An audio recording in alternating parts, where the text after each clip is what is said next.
What's up, AKAPADers? We have a shocker today. I'm not exaggerating. Lightning struck my brain, and it's all about the new live-action Little Mermaid. We've spoke about it on this channel before, but revelation time. Let's get into it. Alright, AKAPADers, I had to get my laptop there, but welcome back to the channel. Let's adjust that for a little bit. I hope you like the new angle. I'm trying different things. We're doing a content run here. Peter A. DeLuca here, aka Pad 6. I say with me, known through Philadelphia, PA, Europe, and the multiverse as the Eclectic one. Look, guys, I've been on this channel before talking about Little Mermaid. I believe Halle Berry, the girl, she is H-O-T. She is attractive. She has a beautiful voice. She is musically inclined. She looks great on camera. Why not cast her, put her in? Has nothing to do with what you guys would call wokeness. This is just a decision with the idea. Okay, and we're setting up the big point here. But basically, one of these things that Disney might be playing the long ball, and it might be over everyone's head. I just don't feel like enough commentators or any commentators are commentating on this.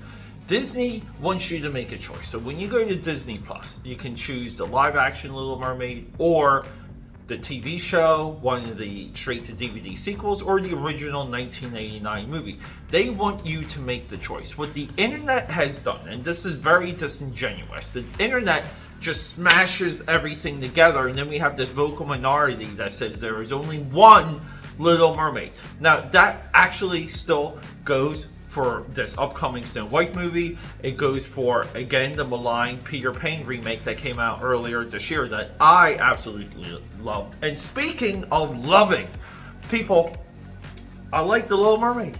I like the live-action remake. The new songs are there. I said the same thing about The Lion King, same thing about Aladdin. Proportionally, I'm probably the only person in your sphere, if you guys are still with me, that appreciates, and I think there's a lot to look up to when it comes to Tim Burton's Dumbo remake. And this idea that all of these live-action remakes, all for nothing. They have some of the highest caliber filmmakers, pound for pound, working on this series than even the Marvel Cinematic Universe has, and even what Star Wars has had work on their recent rollouts. The Disney live-action remake is a absolute franchise. It's a business. I'm sure they have a couple office buildings dedicated to rolling these out, but they have the best of the best of the best working on them.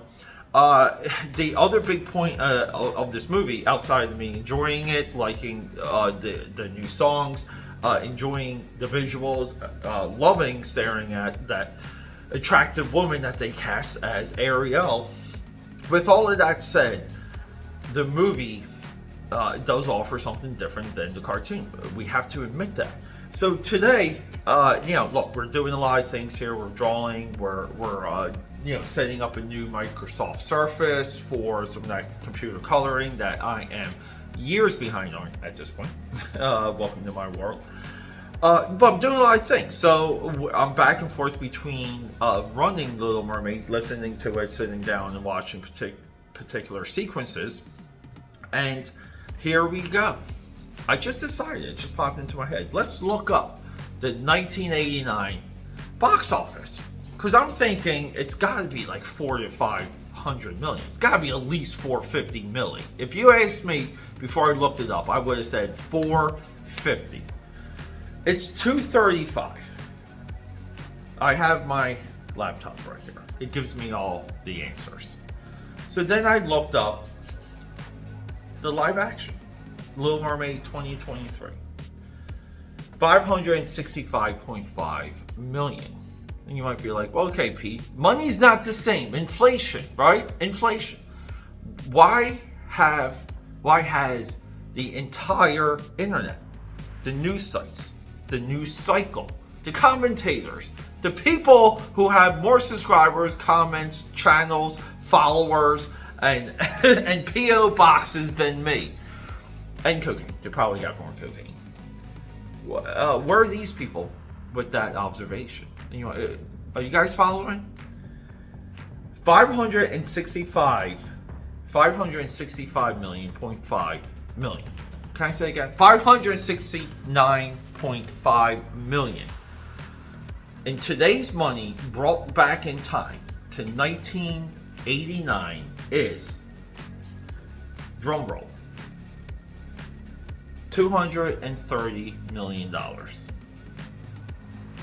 The two movies have made the same amount of money.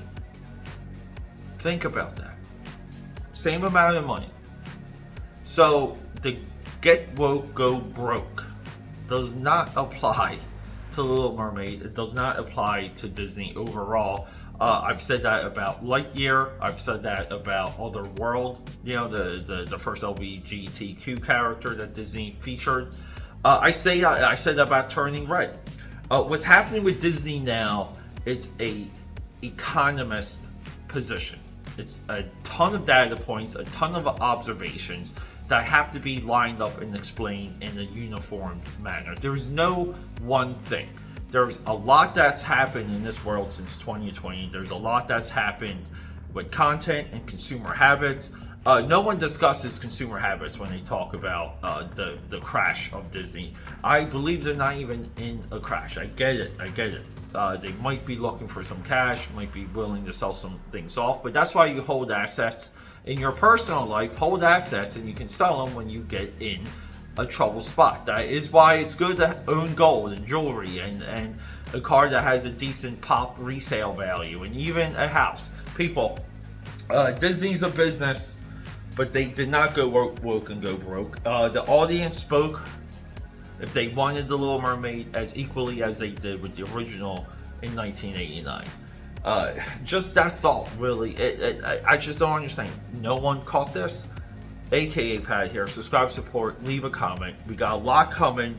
We're working hard today. This is my first day in probably about 3+ months where it's just me, the walls, and production. I got nothing else distracting me. Tomorrow, it's week one Sunday NFL, so you guys know what I'll be doing. But we'll still be working then too. Subscribe, support, leave a comment. I love you guys so much.